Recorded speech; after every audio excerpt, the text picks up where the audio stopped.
E você acha que só o humano tem pele? Vamos ver como são as plantas?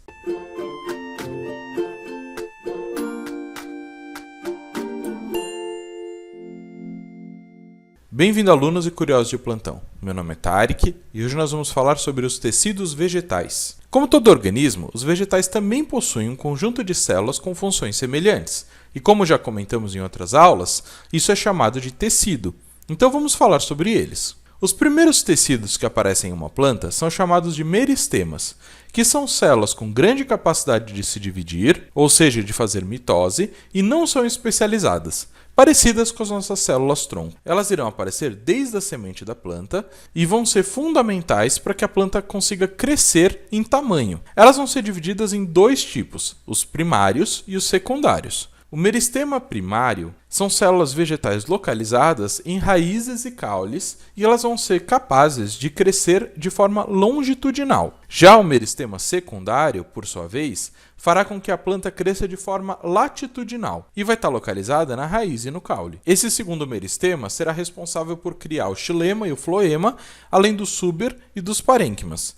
A gente vai comentar ainda nessa aula sobre esses tecidos. Quando a planta já está maior, nós podemos falar que ela começa a desenvolver outros tecidos vegetais. Os tecidos vegetais adultos, aqueles especializados em alguma função. Então a gente vai falar sobre os tecidos especializados ou os tecidos vegetais adultos. Temos primeiro os tecidos de revestimento, ou seja, aqueles que irão dar algum tipo de proteção para a planta, que é o suber e a epiderme. O suber também pode ser chamado de cortiça. É um tecido com células mortas com ar dentro dessas células. Ele tem esse nome por conta de um acúmulo de suberina, que é uma gordura que vai ficar entre suas camadas. As suas células são justapostas e formam uma espécie de casca para a árvore. Vale lembrar que ela possui uma espécie de poro que pode fazer as trocas gasosas dessa planta. Esse poro é chamado de lenticela. Ele vai estar presente em toda a planta. Já o segundo é a epiderme, que é feita por células vivas, achatadas, justapostas e normalmente é monoestratificada. Ela é responsável pela proteção, excreção, troca gasosa, absorção e por aí vai. É como se fosse uma pele humana, só que na planta. Por conta de ser uma estrutura viva na planta, ela possui alguns anexos que vão ajudar nessas funções que eu comentei,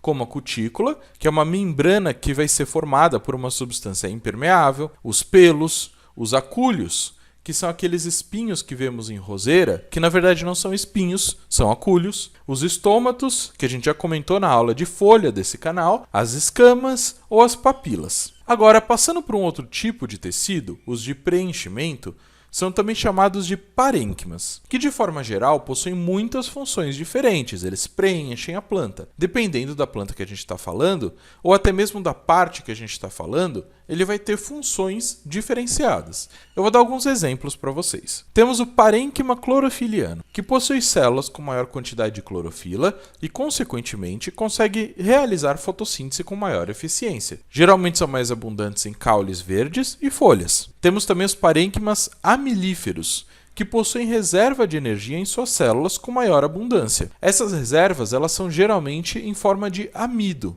e são bem abundantes em raízes, por exemplo. Temos os parênquimas aeríferos, que conseguem armazenar ar nas suas células, fazendo com que a sua célula fique menos densa e consiga flutuar em ambientes aquáticos. A gente encontra isso nas células das Vitória Regia, por exemplo. Temos o parênquima aquífero, que é capaz de armazenar uma grande quantidade de água, geralmente bem desenvolvido em plantas do deserto, como cactos. Enfim, acho que vocês entenderam o conceito dos parênquimas, né? O próximo tipo de tecido é o de sustentação, que tem a sua principal função, sustentação das plantas. Ele é dividido em dois tipos, o colênquima e o esclerênquima. O colênquima ele é formado por células vivas com uma grande quantidade de celulose e são bem resistentes, porém, por estarem vivas, possuem uma certa flexibilidade. Por isso, eles são encontrados geralmente em plantas mais jovens. Já o esclerênquima é formado por células mortas que sofreram uma impregnação de lignina. Por isso, elas são mais duras e são bem mais resistentes,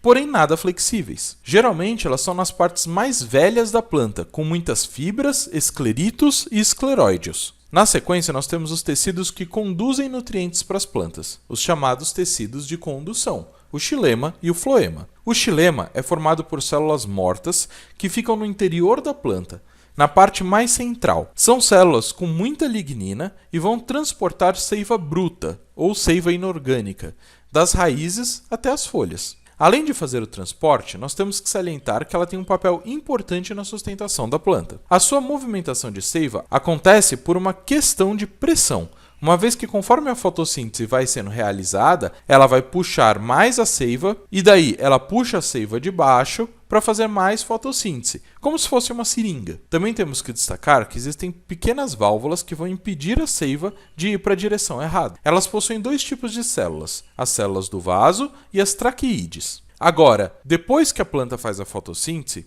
a seiva vai se transformar em seiva elaborada ou seiva orgânica. E ela vai utilizar um outro canal para chegar às diferentes regiões da planta, o floema. Ele fica em volta do xilema e é formado por células vivas, alongadas, anucleadas, que vão passar por toda a região da planta abaixo da casca dela, entregando os nutrientes para todas as células da planta. A sua movimentação geralmente é feita por pressão. Com isso, nós completamos todos os tecidos que uma planta pode ter no seu corpo, cada um com uma função diferente e formas diferentes para poder realizar as funções básicas da planta. Eu espero que vocês tenham gostado da aula, curtam, compartilhem e se inscrevam no canal para novas aulas de biologia. Muito obrigado!